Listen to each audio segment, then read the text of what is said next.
Hello everyone, welcome to this course. We're going to be looking at the programming language fundamentals, and we're going to be having an overview to this. So here we are going to embark on a foundation journey into the core principles that drive all software and the digital innovation. This presentation lays out the essential concepts for all aspiring programmers and curious minds out there. So my name is Phillip Ssempeebwa. I'm a software developer and also specialize in machine learning.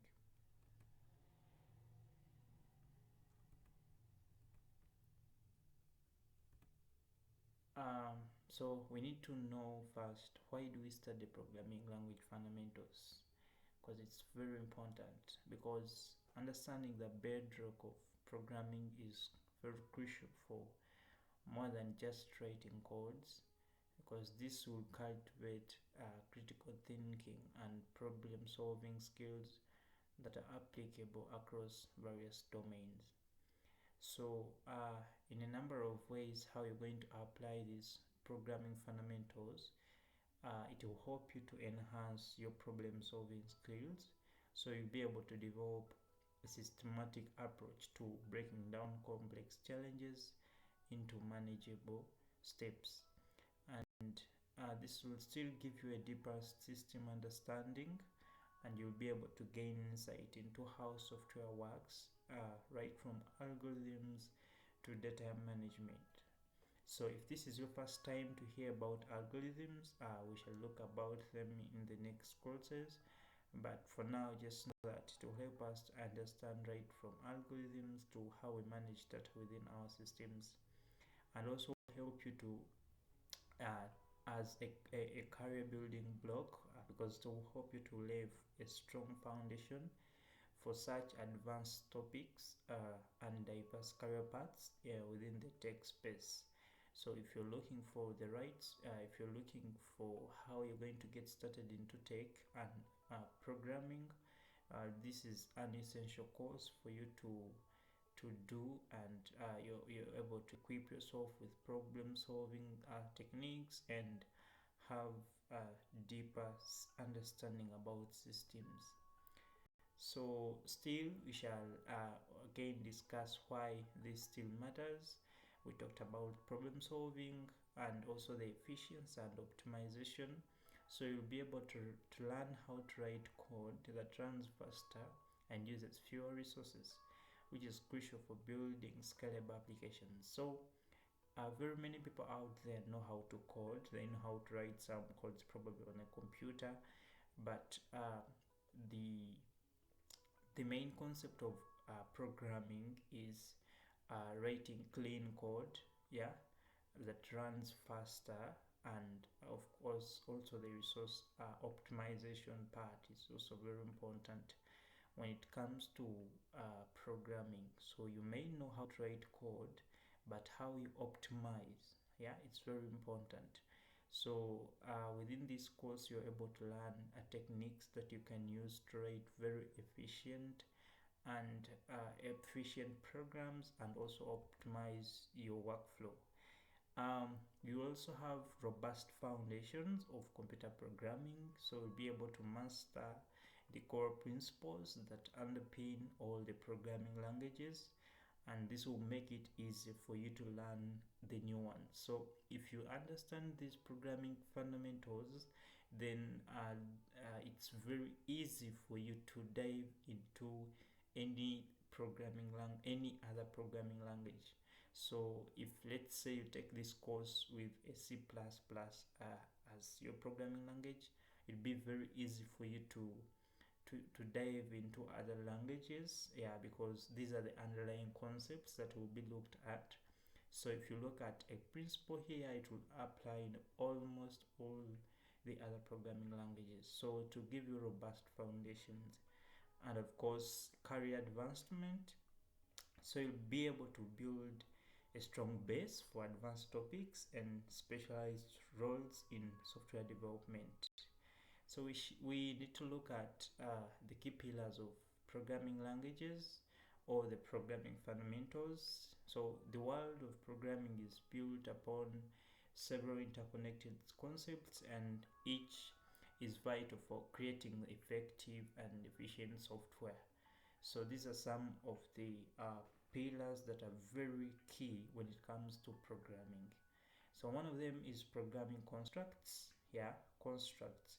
Here we refer to the control flow, uh, the loops, the conditional statements.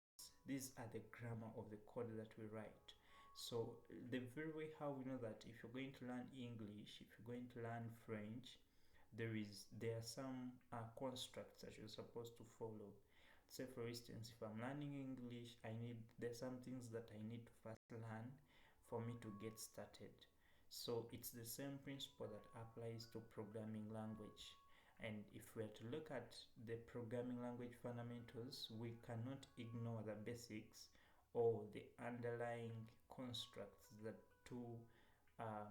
that do make up a language. So we shall look at the control flow statements, the loops, the conditional statements, and very many other principles. Then algorithms. Algorithms, like I said, we shall look about them. We shall talk about them in detail in the next courses. But for now, you need to note that algorithms are step-by-step procedures for solving computational problems. So when you wake up in the morning, you always have activities that you do. So you have a step-by-step plan, yeah? Though not every one of us, but at least everyone, at least you have a step-by-step procedure that you do follow. The moment you wake up, you first do this and then do that before going on to the next the next task. So algorithms solve computer problems in the same manner. They follow a step-by-step procedure and are able to solve a particular problem. Then we also look at data structures, which are organized ways to store and manage data for efficient access and modification. Programming paradigms, which are the different styles or philosophies for structuring paradigms. So we shall look at things like OOP, or you can call it object-oriented programming, event-driven programming. So these are paradigms that different computer applications or programs do follow in their control flow. So we shall also look at those, yeah, as in regards to the programming fundamentals. So here we have a brief comparison between algorithms and data structures. And this is simply a symbiotic relationship. So while distinct algorithms, data structures are intrinsically linked, so each enhancing the user's utility in problem solving. So algorithms are just well-defined set of instructions that do solve a particular problem or perform a particular computation. So this is the how-to guide. Yeah, these data structures are the specialized format for organizing, processing, and retrieving, storing data. And this is the where or the what. So it has to do with the what and the where, whereas the algorithms have to do with how to solve complex computations or how to solve problems. Still on the algorithms, we have a simple example here. As we say, they help us to solve a problem in a step-by-step manner. We have an example here. We have a C++ algorithm. If you don't understand the code for now, it's okay. I'll just read it in English. So this is an array that has been declared of the type int, and it simply holds an integer sum, which is initially set to 0, and then it increments this sum for a number of values. So this is an algorithm, an example, and it performs a specific task, or it solves a particular problem following a step-by-step process. And then here on the right we have an example of a data structure, which also can help to organize in the story, which sorry which helps in the organization and the storage of the data in a computer, thereby enabling efficient access and modification. So we also have what we call the atomic units of code, like variables, types, expressions, assignments. We use these things very often. So for example, a variable is a named storage location for data that can change during the program execution. So of course, since we use this very often in our code or in our programs, we shall have detailed explanations about this in the next courses. So for now, you can just note that a variable is simply a named storage location for data, and this can change during the program execution. So for example, we can have a program that is calculating the student's grade. When we enter the first mark, it calculates a grade. When we enter the second mark, it can as well update the variable that is holding that particular grade to the right value. And of course, type, we have a type which is like a data type. We can have an integer, we can have a string, we can have a boolean. Also we have expressions. These are a combination of values, variables, operators and functions that evaluates to a single value. And then assignment, so we often use the assignment operator, and we use this as an act of storing a value into a variable. So if we have stored a variable called age, then we can store an int variable into or assign a value, an int value to a particular variable, say age as the variable name. So these are the basics of code. So for you to understand how code works, you need to understand these statements: the variables, the types, the expressions, and the assignments.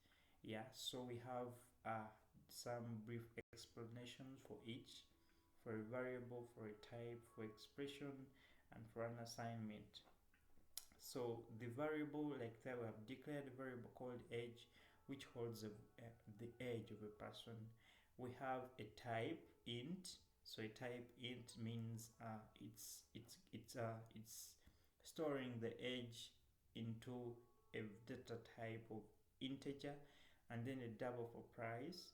Yeah, so doubles can contain sometimes decimal places, whereas integers contain variable. The double can hold values which are in float, and the int holds values which are only in decimals. So let's say 10, 20, 30. Yeah.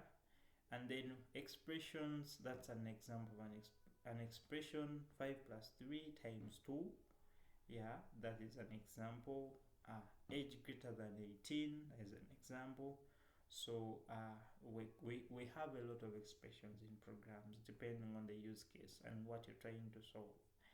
Then here we have an assignment operator, and we're assigning the name Alice to a variable name, and it's a string. Yeah, so yeah, we shall always talk about algorithms which help us to orchestrate solutions to complex problems. So of course, when we are solving a problem, we need to first define it, get a step-by-step logic to solve that problem. Then efficiency and optimization, that is optimizing our code now. So in optimization, when it comes to programming, we're talking about resource optimization, we're talking about optimum performance, we talked about the time, the memory, and all those concepts. Then effective algorithms maintain performance even as data size or complexity grows. So that is scalability, which is the ability for a computer program to grow in terms of data size according to need. So we need to understand the fundamental data structures in terms of organizing information. So we shall spend a lot of time understanding arrays, understanding records, understanding stack, understanding queues, yeah, and how they relate, how we use them in computer programs, yeah. So we've talked about arrays, which just signify or stand for a collection of items that are stored at a contiguous memory locations accessible by an index. So we shall see how we access array items or array members by just referencing their indices. Then a record, a stack, and a queue. We shall look at them also in this course because these are fundamentals that are very important to understand if you're to do programs. So we have illustrations of the essential structures that we do use in programming, and this is because efficient data management is key to well performing programs. So there are some fundamental data structures that we need to understand if you're going to develop well performing programs that perform as intended. So arrays, we have an example of an array. Declared, it's an int array that holds 3 numbers. So an array holds, like we say, it holds members or a group of items in a contiguous manner. So if we are to access the array, the first array, the item in the first index, we reference it with an index. Of course, we shall see later that indices or array indices always start from 0. Yeah, and then we shall look at these other concepts. Of course, we cannot forget to talk about recursion and the divide and conquer, which is an elegant problem solving technique when it comes to programming. So we have powerful techniques that simplify complex programs by simply breaking them down into smaller identical sub-problems until a base case is reached. Yeah, so we divide break the problem into smaller sub problems, and at the same of the sub problems of the same type, and then we conquer or we solve these problems recursively until they become simple enough to solve directly, and then we combine the solutions of the sub problems to get a solution for the original problem. So right now this might look to be abstract and you might not be able to understand, but when you start interacting with these programs, you'll be able to put it in context and understand how some of these principles come in handy, especially when you're dealing with computer programs. Let's look at recursion in an example here. We have a classic example where a function calls itself to compute the factorial of a number. So we shall look at recursion when we come to functions to be able to evaluate how this relates in terms of functions. So this is simply a factorial function that calls itself to be able to compute the factorial of a number. Yeah, so we need to also understand some programming paradigms, like we explained earlier. That's one of the basic principles or fundamental concepts that you need to understand when you're going to dive into computer programming. So we have object-oriented programming. In detail, we can say this organizes code around objects, data and functions rather than actions and logic. So this focuses on encapsulation, inheritance, or polymorphism, and these are like principles that are followed in object-oriented programming. We have event-driven programming, and here the flow of control is all determined by events. For example, when a user clicks or sensor outputs, which are common in GUIs, like the one that we use on our machines or computers, and also web applications. Then lastly, we shall also look at concurrent programming, and here we deal with multiple computations that are executing overlapping in time periods. Then, of course, beyond the basics, still on the programming paradigms. So we have examples of the OOP style, the event-driven style, and then the concurrent program as examples for our particular use case. So from these fundamentals, you need to understand that mastering programming fundamentals is just the beginning, and the concepts that are learned here are just universally acceptable or applicable to other languages, and they will empower you to be able to tackle any programming challenge that you come across. So you will need to explore these areas listed here for you to be able to continue in growth, like advanced data structures and algorithms, look at some graphs, some trees, some hashing, sorting, and searching techniques. Then design patterns, like reusable solutions to common software design problems, and software engineering principles, like the basic practices for building robust and maintainable software. Also, you'll need to explore some other fundamental languages. So yeah, like I said, from these fundamentals, this is where you have to pick up and continue building more solutions, basing right from the basics that you learn. So there is a saying,